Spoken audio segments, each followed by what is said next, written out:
Operation टायगरमुळे संतापलेले Uddhav Thackeray सातत्यानं नवा राजकीय अँगल शोधताना दिसतायत। ऑपरेशन टायगर हे ऑपरेशन फडणवीस असल्याचा पुनरुच्चार ठाकरेंनी केला।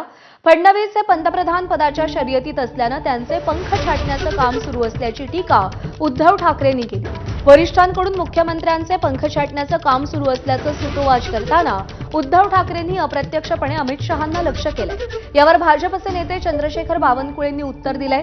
उद्धव ठाकरेंनी भाजपची चिंता करू नये, त्यांनी आपल्या पक्षाकडे लक्ष द्यावं असं बावनकुळे म्हणाले।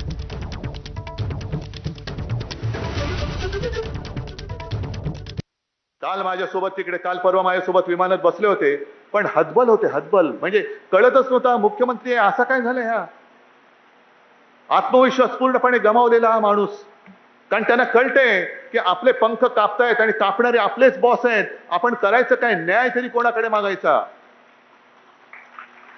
कोणतं दार ठोकायचं, कारण ते दार उघडलं तर पंख कापणार, हे दार उघडलं तरी पंख कापणार। म्हणजे काय वाचलंय ते वाचून जेवढे दिवस आहेत तेवढे ढकललेले बरे। या परिस्थितीमध्ये देवेंद्र फडणवीस आहेत। उद्धवजींनी देवेंद्र फडणवीसच्या भविष्याबद्दल फार काळजी करू नये। उद्धवजींनी त्यांच्या भविष्याची काळजी केली पाहिजे। उद्धवजींनी आधीच त्यांच्या भविष्याची काळजी केली पाहिजे। आज सर्वच लोक सोडून चालले आहे, थोडं आत्मपरीक्षण करण्याची गरज आहे।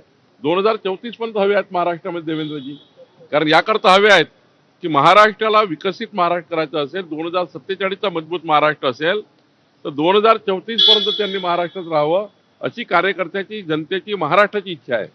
आणि त्यामुळे उद्धवजींनी फार काळजी करू नका, प्रधानमंत्री वगैरे फार काही बोलायची गरज नाही, त्यांचं भविष्य जरा त्यांनी बघावं। काँग्रेसचे प्रवक्ते अतुल लोंढे यांनी एकनाथ शिंदेंवरती नाव न घेता टीका केली।